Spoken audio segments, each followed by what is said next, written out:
All right, hello. This is Alex Weitzman, the director, actor, and editor, I guess, of Phoenix Wright: Rise from the Ashes, the dub. And I'm recording commentary, not scene specific commentary, but just a commentary on the whole dub project, just to go over what it all took to put this whole thing together. So what it starts with, I'll just start from where the whole project came from. It really just came from me playing Phoenix Wright Ace Attorney, several of the games. In fact, at this point, I've played all the games and just really loving all the games and just loving the way the script ended up. I mean, I know they're Japanese games, but the translation, the localization by, I believe, Ben Judd, does an amazing job with those scripts. They are, I think, very performance ready scripts, in my opinion.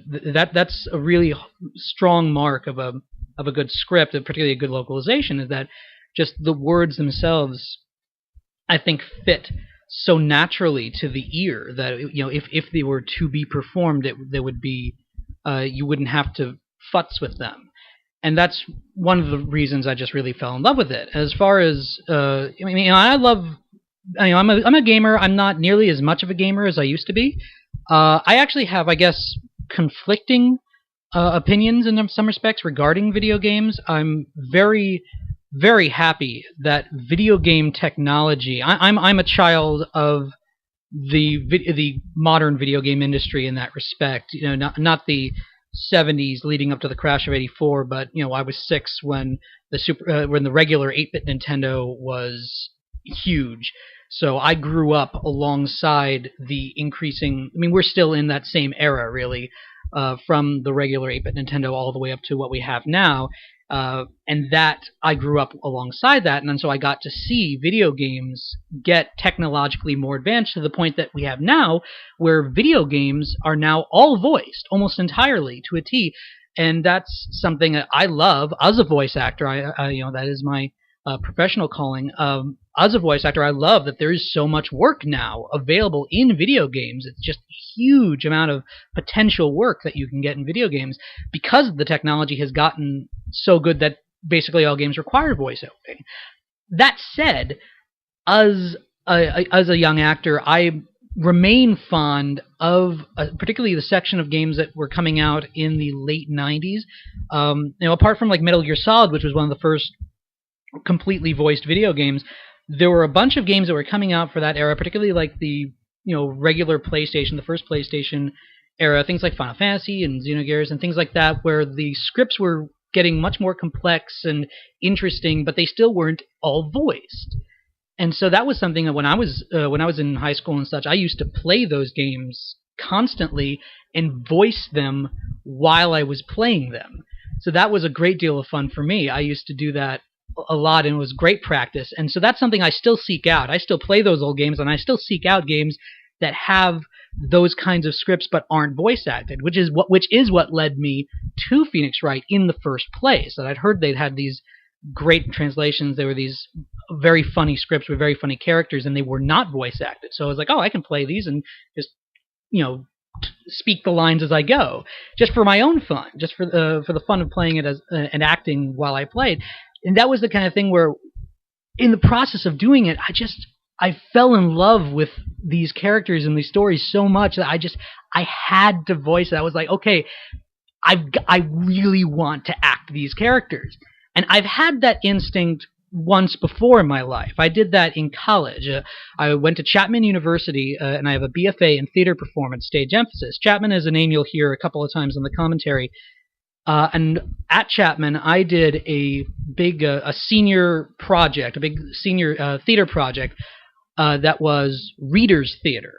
And Reader's Theater would be basically like a live reading of a radio play, is the best way to describe it. The best, simplest way to describe what Reader's Theater would be, where you get all the actors together, they have the scripts in front of them, they're not memorized, and they simply not cold read because they've worked on it, but they read the roles to the audience right then and there, and so you just get that feeling of experiencing the story from an auditory perspective, solely. And that was something that I had realized partway through my collegiate career, that I wanted to focus on voiceover.